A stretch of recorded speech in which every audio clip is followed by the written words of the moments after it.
Hey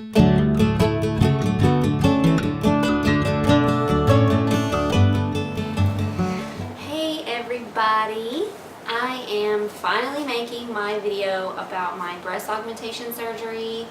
I'm going to start with my consultation and go all the way to my pre-op, which I just had. So my surgery will be on Friday the 15th. So excited, you have no idea.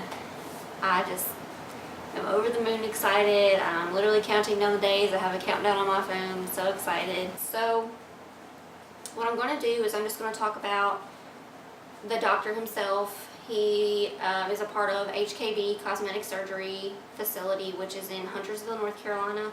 It's 2 hours and roughly 10 minutes from my apartment if the traffic isn't bad. So it's really close, and he's Dr. Baharti. The HK&B stands for the 3 surgeons that work in the facility, that own the facility.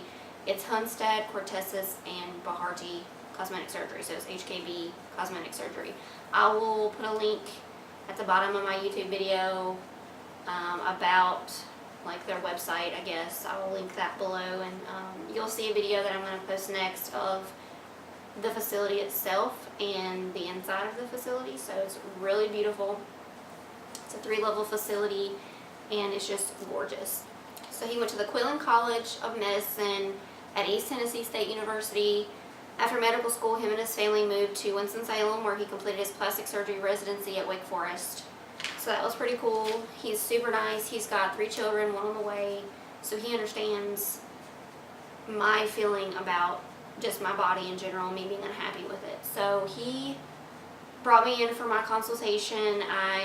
What I loved about their facility is there is no consultation fee. A lot of plastic surgery offices, if you have tried to reach out to them via email or via phone, they will probably tell you there's a $100 to $200 consultation fee. I think that's just insane, because what if you decide not to go with them? So here you are out $200 or $100. So that really sold me in itself that there was no consultation fee. I made my appointment. I went there. I had already completed my medical history prior to my appointment, which saved a lot of time. She emailed it to me, went ahead and did it, sent it back. So we just kind of touched base on it, if anything had changed since then.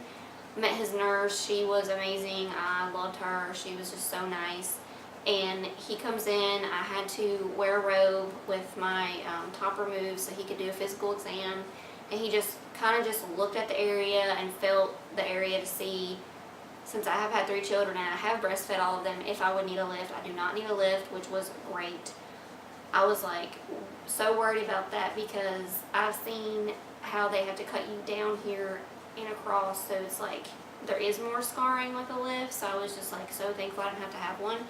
But I had not very much breast tissue beforehand and pretty much the same after, so they're just not as perky as they once were. But I went ahead and discussed with him the look I was trying to achieve, and he did let me have freedom, full creative freedom, if you want to say, to pick the size that I wanted. So his nurse comes in, brings 2 boxes of implants. They had already asked me if I wanted saline or silicone. I wanted silicone. At the time, I wanted silicone gel, or the new silicone gel implants, which are called gummy bear implants. I wanted those because they're like the newest, greatest thing. And I had done a lot of research, and I just thought like that was going to be what I wanted. But he let me actually feel them, and I picked the Soft Touch, which was the middle, like saline, like the Soft Touch, and then the gummy bear. So it was like the middle as far as firmness goes. The gummy bear felt more like it's made out of a solid gelatin versus a liquid, a silicone liquid. So it is like really, really, like if you were to put Jell-O in like a rubber glove and like squeeze it, it would feel but like a solid gelatin. So it would feel really hard. So I thought, you know, once I put that in my body, it's going to be like rocks, and I don't under my muscle, and I don't want that. So I picked the Soft Touch silicone implant. I didn't want saline. The only difference is, you know, if there were to be a rupture, if it's saline, it just deflates. If it's silicone, the rupture is a slow process over time, so you may not be aware of it for a long time. And back in the day, it was scary because your body could just ingest that silicone, and that's obviously a harmful chemical. So now, 90% of the time, I would say, from the things that I've read, it's encapsulated in that scar tissue, because anytime you have a surgery, your body just creates scar tissue around the trauma. So the silicone will be encapsulated in the scar tissue most likely. So I just felt, for me, that was what I wanted. It's less prone to rippling and it feels more natural, so that's what I wanted, was silicone. So I ended up picking the Soft Touch. So he already went ahead and notated that on my chart. She brought the implant sizers in for me to try in, a bra that she provided, which was just like made of cloth. It's very similar to the bra they send you home in. So she brought the bra in there, a t-shirt, and the sizers. So I think I started at 400 cc's, and I just kind of gradually went up because I didn't really know what I wanted to do. I believe they started at 300 and went to 800 cc's. The biggest size you can get is 800. So I started at 4 and I went up to 500, and I was like, this is what I want. This is just perfect. Like, everything looked the way I wanted it to. She did let me know, since I am going submuscular, which is under the pectoralis muscle, that I will lose about 25 cc's as far as the look would be. Like, I don't really lose it. It's just once it goes under the muscle, they're actually smaller than outside of your body. It's inside of your body. So I went to 550 because she told me that if you pick the implant size bigger, you will look like the implant that you were actually comfortable with to begin with, if that makes any sense. So that's what I did. I picked 550, and I was just really happy with that. They have a Vectra machine, which is a 3D imaging machine.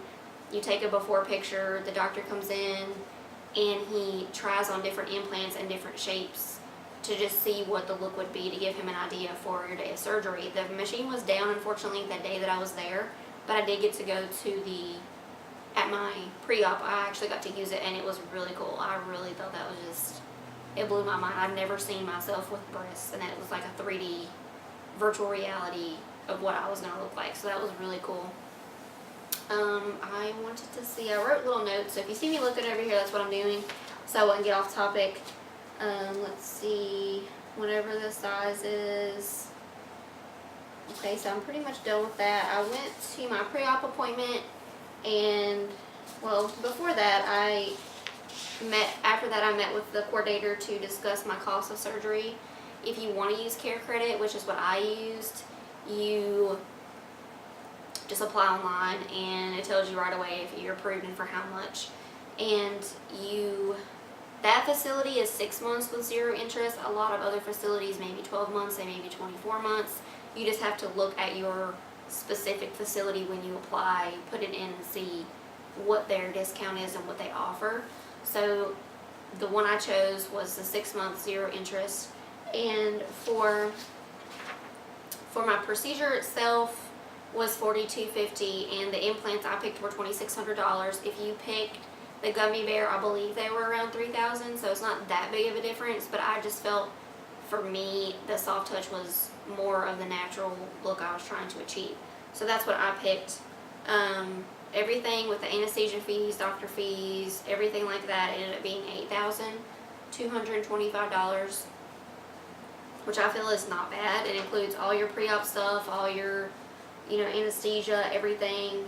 So to me, I feel like that was just a really good price, because, if you're out there searching for under $5,000, like, you're probably not going to like the look that you get. I mean, you get what you pay for, as the old saying goes.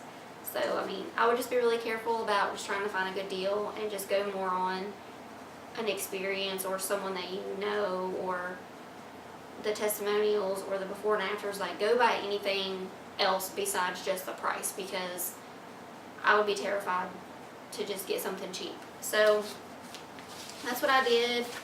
And so I went for my pre-op, and she just kind of went over what to do beforehand and what I can expect for the day of surgery. So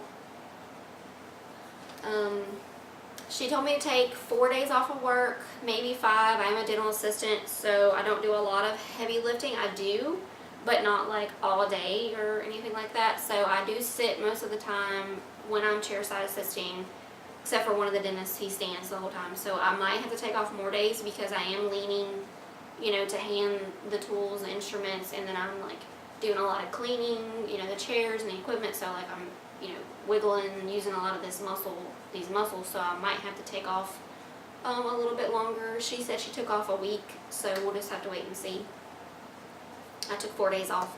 So you have to take, she did say that you have to take 8 to 10 weeks, 6 to 8 weeks, take it easy with lifting. So I can't lift anything over 10 pounds for like 6 weeks. And that's my daughter and my son. So I'm really worried about that. I have to lift him out of his bed. Mila, she's a baby, so I still have to hold her. She's only 7 months, so we'll see how that goes. She's like, your body will kind of let you know if it's too much. If it hurts, don't do it. Just take it easy. You have to have someone drive you that morning, and someone has to stay with you for at least 24 hours after surgery, but they would like for 48 hours after surgery for there to be someone with you and for you not to drive. You are on pain medication, lots of stuff going on. It's just not a good idea. So let's see. She gave me some list of medications to get over the counter, which I have to, the day before the surgery, so Thursday, I'll probably get I have to get Hibiclens body wash, and it's just a antibacterial wash that just really cleanses the area. I have to just wash this area with that. So I will get that from CVS. You have to get Milk of Mag or Colace or something of the sort for a stool softener because of the pain medication. Then you have to take probiotics the day prior to surgery and then continue for a week after. And then I have to go to GNC and get the dissolvable under your tongue arnica tablets. And that's just for bruising and swelling. So I have to start taking that 2 days prior to surgery and then continue for a week after. So I'm going to get that probably tomorrow after work. I'll go and get that stuff. Then my antibiotics, I have to have an antibiotic, and I have to have pain medication, anti-nausea medicine, and then I actually have a patch for nausea that I wear on behind my ear the day of surgery, and then I have to leave it on for 24 hours, and then I will have my muscle relaxer. So those things I have to get before I go. So I'll probably go tomorrow because I don't want to just run out of time. I can't eat anything after midnight the day before surgery. No food, no water, anything except for no mints or gum, except for I do take acid reflux medication, so I will take that in the morning prior with a sip of water. That's all I can have. Then you can't drink any alcohol 24 to 48 hours from the day before your surgery, 48 hours, 24 hours, and for up to 2 weeks after surgery, because it's a blood thinner. Basically, it acts as a blood thinner and it causes dehydration.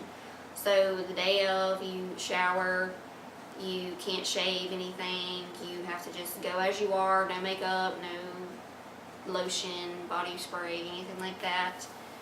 And then I have to take, I have to wear like super comfortable clothes, like just button up, and they have to be really loose because I will be really swollen. I have to sleep on my back for 2 weeks after my surgery. That's going to be really fun. So I have to sleep on my back for 2 weeks, and I have to sit upright, sleep upright for the first 2 days. So that's what I'm going to be doing. That's going to be really fun to do. So we'll see how that goes. I'm trying to think of anything else I have to do. Pretty sure I've covered everything. I tried to write down all the questions that I was asked. Thank you guys again for doing that. I really appreciate it. If I forgot anything, or you're like, oh, what about this? Just send me a message, and like you did before, text me, and I will add that to my next video, or maybe just post something and then like some answers underneath. I don't know. We'll see how it goes, but this is my first video that I'm actually putting on YouTube. All my supplies still haven't came in. I don't know what the heck's going on, but they will be here soon, so I'll have everything for like my first official video. But I didn't want to wait too much longer. I wanted to let you guys have this video that I've been talking about. So that's pretty much it. So there's not a whole lot of downtime, week to 2 weeks max, as far as not being able to work. So you'll just have to figure that out for, each person's different. So if you have any questions, shoot me a message, and I'll see you next week for my video of me going to surgery. So excited. Bye.